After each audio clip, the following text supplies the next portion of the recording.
We always think that people have it better than us. I mean, look at me. I'm here, tropical scenery on the top of a mountain, blue skies, blue sea. But what if I told you 3 weeks ago I almost died? Underneath these pants, cuts everywhere. I look like a tiger if I take this off.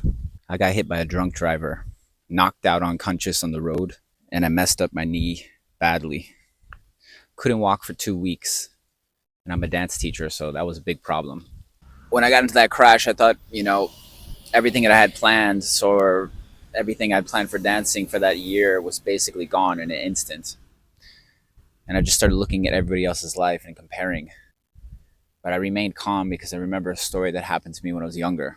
I went surfing with three of my friends, and it was a pretty crazy day, as it usually is in Ocean Beach. Now, if you don't know Ocean Beach, it's next to the Farallon Islands, San Francisco. And it's this gigantic, endless ocean, shark infested, cold. I remember as soon as we got in the water, it was like I was in quicksand. It was like the ocean kept pushing me to the sand. When I started paddling, my three friends just passed me by so quickly. It was like they were on an escalator out there in the ocean. As soon as they got up beyond the break, suddenly the waves started crashing, one after the other. Boom, boom, boom. No matter which direction I went, no matter how far I went away from any kind of rip tide, I got hit by every single crashing cold wave coming my way. I saw them in front of me, slipping out into the lineup as I got crashed by the inside waves.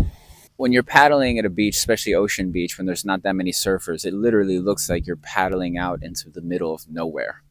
It's like this endless ocean and feels like you're all alone, especially when there's so many waves blocking your view. I remember ducking endlessly as my arms got noodled. In my head, I had imagined my friends were just beyond the next wave, having the time of their lives. The funny part is that I'd crystallized this vision of this perfect surf day they were having. I could see the smiles on their faces. I could see them hollering and giving each other congratulations when they got these perfect rides. And I was just on the inside getting pounded. And that vision kept me going.